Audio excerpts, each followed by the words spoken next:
Hi, my name's Amy and I make things. In today's video, I'm making a list, checking it twice, and packing for travel. Come along, let's see what happened.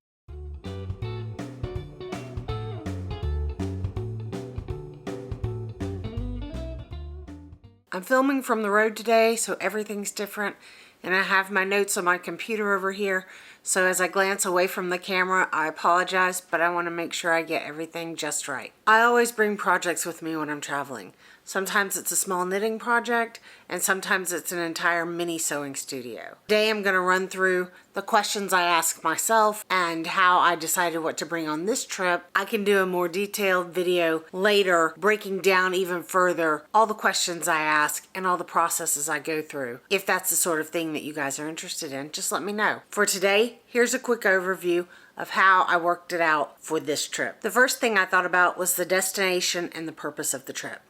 This trip for us is a combination of flying and driving road trip. We're visiting family and friends in two different locations, Atlanta and Gulf Shores, Alabama. That information led me to think about the mode of travel. So for this trip, I had both the limitations of airplane travel and the freedom of being a passenger in a long road trip. That means I have time and space for a small knitting project, great for plane travel, and possibly a larger hand quilting project and some handwork either in the car or at our destination. Plane travel presents further considerations about what things you're allowed to travel with. Guys, don't pack your rotary cutter in your carry-on. It's not going to go well at the TSA, and you're going to have to buy a new rotary cutter. Once I knew my mode of transportation, knowing that I would have long stretches of time to work, but with varying space constraints, I then thought about the logistics of the type of trip we were taking. What were we going to do when we got there? Was it a busy working vacation?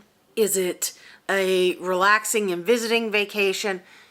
These are the things I think about, and that determines the types of projects I'll bring, both in the size and time consideration, but also in the complexity. I'm not going to bring a super complex, concentrated project that I need to work on if I'm going to be sitting around visiting with people, family, and friends, because I won't have the brain space or the quiet needed to focus on that. But I can bring hand quilting, which is mindful and quiet and repetitive.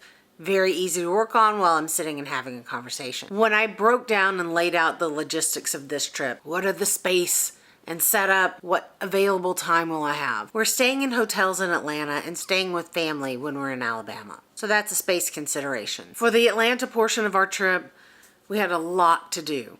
Visiting with my father, visiting with my brother and sister-in-law, meeting up with friends and family for dinner, getting my hair done, some other tasks that we needed to take care of while we were back home here in Atlanta for a day or two. Not a lot of time to work on a big project, so for me, this always means knitting. And right now, it's knitting those socks for my son, Toby. I wish we could have come in a day earlier, and then I could have hung with my old quilting guild, the Silver Comet Stitchers, and said hi to all my friends. Hi, Silver Comet Stitchers. That would have been awesome, but next time for sure. For the Alabama portion of the trip, it's mostly leisure visiting.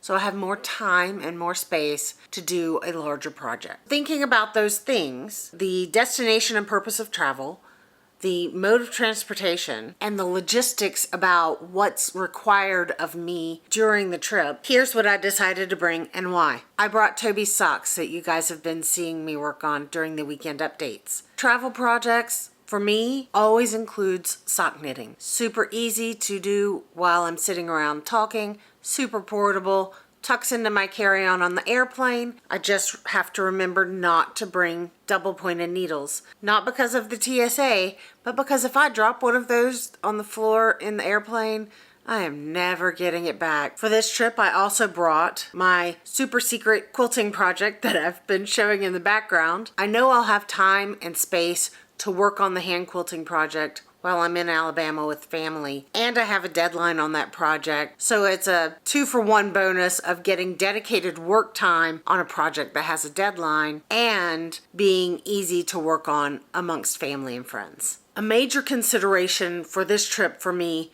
was space. Because we brought some larger items to my father, in a large suitcase, and we're staying with family in Alabama, I knew I would have the space to both bring and work on this larger quilting project. At that, I still try to pack as efficiently and minimalistically as possible. These are the things I packed and how I packed it, how it all broke down.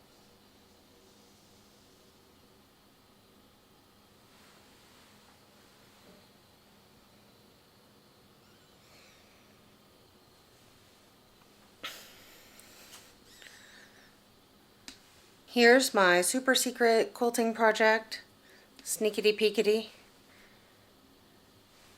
It's hand quilting there. And I brought my magnifying light, my daylight halo glow. It's a lighted magnifying light, stands up, it's rechargeable. Because I don't know what the lighting conditions are, and I had room to pack it, so I brought it. And all this tucks into my little shopper tote here. These are my threads, the ones in use, and the embroidery flosses that I chose for hand quilting. And in this little thing are my needles, 2 different sizes of needles,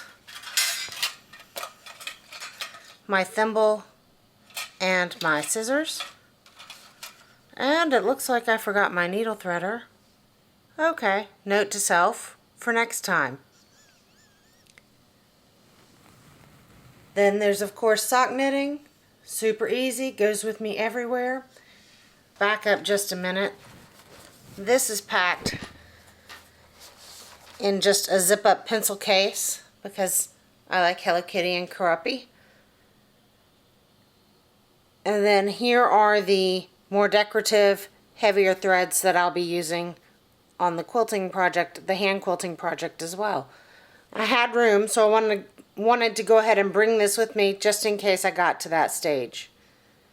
It's a limited number of projects to work on, which will give me dedicated time on each project, and it's a realistic amount of work considering my time and space considerations. I hope that gives you a bit of insight into how I think about and pack for travel. The basics are, I consider my destination and the purpose of my travel. I consider the mode of transportation and the limitations or freedoms that will bring. Third, I break down the logistics about what sort of travel I'm going to do, what space and time constraints I will have, and what can I realistically work on and accomplish while I'm traveling. I'm happy to do a more in-depth video with details on the breakdown in the future. If you guys are interested, let me know in the comments. Also, let me know in the comments, do you take travel projects with you, and what are they? What do you like to work on when you're traveling, or do you like to leave it all behind and just get away? I'll be doing my weekend update from the road, so look for that on Sunday. Thank you so much for watching. Click all those little buttons below, like, subscribe, ring the bell, all the things, and let's talk in the comments. We're about to hit the road for part 2 of our travel. Don't forget that you make the world more beautiful just by being in it. I'm Amy, and I'll see you next time.